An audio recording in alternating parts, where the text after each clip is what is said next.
నేనైతే ఈరోజు మొదటిసారి వచ్చానండి ఇక్కడికైతే ఐస్ క్రీమ్ స్టోర్‌కి. కాకపోతే నేను 2 ఇయర్స్ ఉన్నా గానీ కార్న్వాల్ స్టేట్‌లో నేనెప్పుడు రాలేదు. ఇక్కడ అసలే మా పాపకు కూడా హెల్త్ బాగోదండి. 1 వీక్ స్కూల్‌కెళ్తే నెక్స్ట్ సెకండ్ వీక్ హాలిడేస్ తీసుకుంటది. అందుకని నేను అసలు రాను. వేఫల్స్‌లో కూడా టాపింగ్స్‌ని బట్టి ప్రైస్ చేంజ్ అవుతుందండి ఇక్కడ. ఇక్కడ అయితే బోబా డ్రింక్ అండి. దీంట్లో కూడా చాలా రకాలున్నాయి. Mango, strawberry, blueberry, mango, chocolate ఇట్లాగా ఆరెంజ్ ఇంకా చాలా రకాలు ఉన్నాయండి. నాకైతే కొన్ని తెలుసు, కొన్ని డిస్ప్లే చేయలేదని చెప్పారు వీళ్ళైతే. ఐస్ క్రీమ్స్ అండి ఇవన్నీ అయితే యాడింగ్ ఫ్లేవర్స్ అనమాట. ఇవైతే కస్టమైజేషన్ లెక్క. పిజ్జా మీద కూడా టాపింగ్స్ని బట్టి ప్రైజెస్ మారుతున్నాయండి. ఇదైతే నాకు కొంచెం డిఫరెంట్ అనిపించింది. మనకి ఎట్లా ఉండిద్దో నాకు కామెంట్ చేయండి.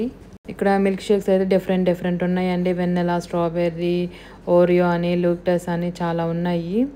బర్గర్స్లో కూడా ఎన్ని రకాలు ఉంటాయని నాకు ఇక్కడికి వచ్చాకే తెలిసిందండి. స్మూతీస్ కూడా డిఫరెంట్ టైప్స్ ఉన్నాయి. డిఫరెంట్ ప్రైసెస్ ఉన్నాయండి. ఇవైతే క్రిజాన్స్ మరికి 3000 అనుకుంటా ఒక్కొక్కటి అయితే. డోనట్స్ ఒక్కొక్కటి ఒక్కొక్క ప్రైజెస్ ఉన్నాయండి. ఈ dark chocolate white velvet, red velvet, cheese cake ఇవన్నీ ఒక్కొక్క దానికి ఒక్కొక్క ప్రైజ్ పడుతున్నాయండి. నేనైతే ఇది నైజీరియాకి కానో స్టేట్కి వచ్చాక ఫస్ట్ టైం చూస్తున్నాను. ఇట్లాగా స్లైసెస్ లాగా మన ఇండియన్ స్టైల్లో అయితే ఇక్కడైతే డిఫరెంట్ కుకీస్ ఉన్నాయండి.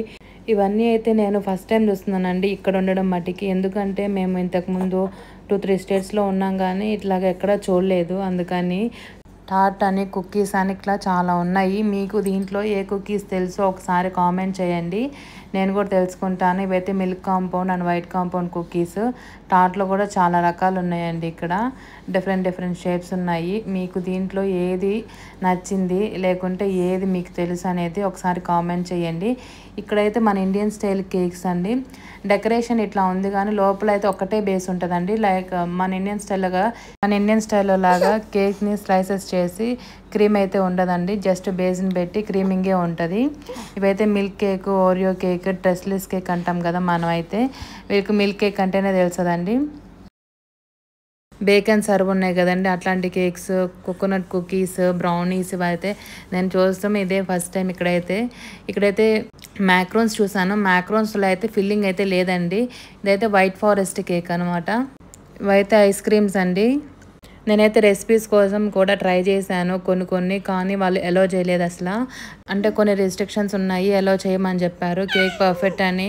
ఇదైతే జెల్లో ఫ్రైస్ అండి. వీళ్ళకి చాలా ఇష్టమైన ఫుడ్. మెయిన్ ఏదైనా ఫంక్షన్స్ ఉంటే వీళ్ళకి ఇదే ఉంటుందండి. ఇదైతే మిడ్ పై, చికెన్ పై అంటారు. దీంట్లో కూడా వేరే రకాలు కూడా ఉంటాయండి. ఈ స్టఫింగ్ చేంజెస్ ఉంటాయి వీళ్ళకైతే. అదే మనం ఎగ్ పఫ్ అట్లా ఉంటుంది కదా, సేమ్ అదే స్టైలు. ఇది ఒక స్టైల్ అండి వీళ్ళది. మనకి ఇండియాలో అయితే ఒక్కొక్క దానికి ఒక్కొక్క ప్రైస్ కదండి ఫ్లేవర్స్కి. ఇక్కడైతే స్కూప్ లెక్కని తీసుకున్నారు. ఒక స్కూప్ 2000. మన ఇండియన్ రూపీస్లోకి వచ్చే తలకి ఒక నైరా వచ్చి, అదే 1000 నైరా వచ్చి 50 రూపీస్ అండి ఇండియన్ రూపీస్లో అయితే. అప్పుడు 2000 నైరాకి వచ్చే తలకి 100 రూపీస్ అవుతుంది. ఒక స్కూప్ వచ్చే తలకి ఎంత కాస్ట్. నేనైతే బయట తినడానికి అసలు ప్రిఫర్ చేయను. ఫుడ్ అయితే ఇంట్లోనే చేసుకోవాలని ఒకసారి రెసిపీ కూడా అడిగాను వాళ్ళని. కాకపోతే వాళ్ళైతే ఇవ్వలేదండి. సో ఇంకోసారి మన వీడియోస్లో అయితే ఐస్ క్రీము నైజీరియన్ స్టైల్లో ఎట్లా చేస్తామో విప్పింగ్ క్రీమ్తో చూపిస్తాను. ఇక్కడైతే బ్లూబెర్రీ, యూనికార్న్, M&M అంటే మేరీ ఐస్ క్రీమ్ అండి, హనీకోంబు, ఇట్లా different types of ice creams ఉన్నాయండి. ఇదైతే నేను బేసిక్గా మనకి ఇండియాలో ఇన్ని ఫ్లేవర్స్ ఉంటాయని నాకు తెలియదండి. మీకు తెలిస్తే గనక ఒకసారి కామెంట్ చేయండి. మీకు వీటిలో ఏ ఐస్ క్రీమ్ ఇష్టమో అది కూడా కామెంట్ చేయండి. మీరు ఎక్కడి నుంచి చూస్తున్నారు అది కూడా నేను తెలుసుకుంటాను. Rainbow, bubble gum, Nutrilite different ఉన్నాయండి. ఇది ఒక స్టైలు. అదమ్మ స్కూప్స్ ఐస్ క్రీమ్ అంటాం కదా, ఆ టైప్లో ఉన్నాయి ఇవి. ఈ పుల్ల ఐస్ క్రీమ్ కూడా 2000 ఉన్నది. నాకు దీనికి పెద్ద డిఫరెన్స్ ఏమి అనిపించలేదు. అది తీసుకున్నా ఒకటే ప్రైస్ పడింది అనిపించింది. ఇక్కడైతే డోనట్స్ అండి. డోనట్స్ అయితే ఇంకా ఫిల్ చేయలేదంట. నేమ్స్ కోసం అయితే తీసాను. ఒరిజినల్ గ్లేజ్డ్ అని, ఐసింగ్ అని ఇట్లా డిఫరెంట్ ఉన్నాయి. డోనట్స్లో కూడా ఇన్ని టైప్స్ ఉంటాయని నేమ్స్ కోసము అండ్ వాటిని ఎట్లా తయారు చేసుకోవచ్చు మనం అనేది కూడా నేను నెక్స్ట్ వీడియోలో చూపిస్తాను. ఒక ఐడియా కోసం అయితే ఈ వీడియోని తీసానండి. మీకు డోనట్స్లో ఏ డోనట్స్ ఇష్టమో, ఫిల్లింగా లేకపోతే నాన్ ఫిల్లింగ్ ఇష్టమా, ఏది ఇష్టమో ఒకసారి కామెంట్ చేయండి. ఇదైతే పైకి వెళ్ళడంకి వే అండి. కాకపోతే నేను వెళ్ళలేదు, నాకు చిన్న పాప ఏడుస్తుందని నేను వెళ్ళలేదు. బయట నుంచి అయితే మొత్తం ఇట్లా ఉందండి, మొత్తం ఇదే ఇంకా